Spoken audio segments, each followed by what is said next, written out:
Hey, Besiegers, how you doing? Okay, I've got a little special one for you today. It's just a quick one I've made over the weekend, and it was for a challenge that went up on Reddit, and it's for the challenge was to make a clock. Now, I originally thought it was to make a digital clock, but it was to make a clock with digital numbers, preferably mechanical. But I've made this digital one, and as you can see, it lights up like a beacon. Now, to counteract my lack of analog features, I've attached it to this mechanism here, and I'm deliberately sort of delaying and showing you different angles to see if you can guess what it is or what it's going to do once it counts down to 0. So it's only got a few seconds left, and see you can figure it out, and then after that we'll attach some more stuff to it, because that's really what it is. It's a countdown clock, and it triggers like 5, 4, 3, 2, 1.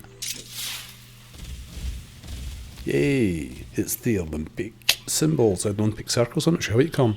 Anyway, that's what it is. It's a countdown clock. It sets off the fireworks, sets off the wheels, and that is my entry for the challenge. Not too bad, eh? A lot of fun making it, and it's a lot harder than what I thought. Oh gosh.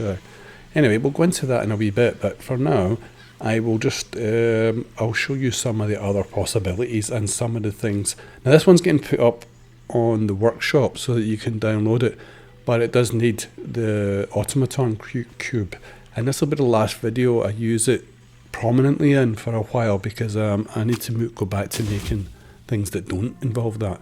Anyway, so the thing with this is, because I was using these huge scaled up braces, they stopped me from putting things in and out of the clock, you know, that I wanted to have operated by the clock. So in order to get around that, what I had to do was just slide all the panels to the one side, and then do all the gubbins in the inside, put in whatever it was I was going to put in, and then slide them back again. And the best part of that works. Now, in building tools, there is a function where you can make the panels disappear, but that still didn't work. It's because they just have this incredible extended influence over all the other blocks within the creation. It's just because you've scaled them right up. So this is how I got around it, not by using the building tools gizmo, but by sliding them in and out. And it was just quite good fun, actually, taking it apart like that and then putting it back together. Felt like a real watchmaker, huh? Anyway, got it done. I love those acid colours, they're awesome. And I decided to try it out with some explosives, this time on the Midlands guys. Now, the trick here was, there was three possible outcomes, and I didn't know about one of them. One of them is it counts down to 1, 0, and it explodes and kills them. The other one is they get in there and upset it, and it sets off the lasers accidentally, or they hit a bomb and it explodes. But the third option was, as you see coming out the side, they were able to get through and break out the side wooden blocks, allowing all the grenades inside to roll out. So then the grenades could explode, but not the actual bombs. So that happened a couple of times. Unfortunately, didn't get it on tape, but it's still good to watch. But it's quite extraordinary, as you'll see in a minute, because those extended braces act like invincibility. You cannot destroy that cube. You can set it on fire and certain parts of it will come away, but largely the cube will stay intact, and everything within it will keep working all the time without fail.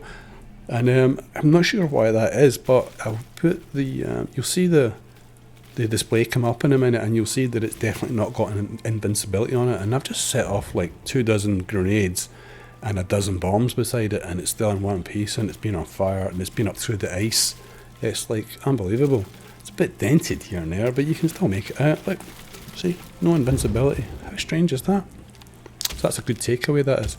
But it was more fun when it counted down and blew them away, as it did a couple of times, yeah.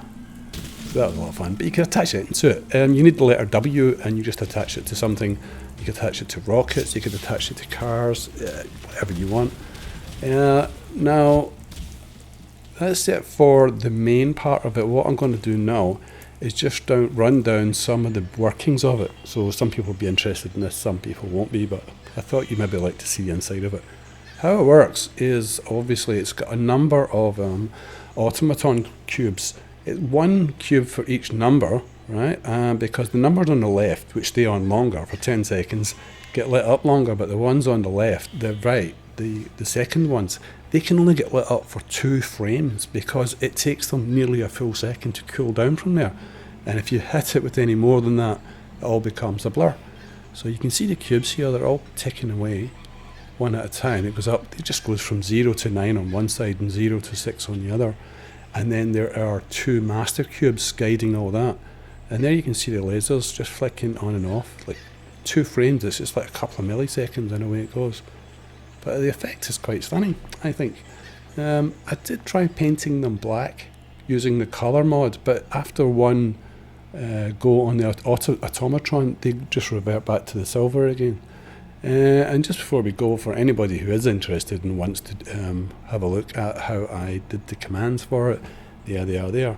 Anyway, the next video is going to be another Besiege one, I think, and it's going to be a tank, and then after that we're going back to droids on script mechanic, and I'm going to do a tutorial for them too. So catch you later.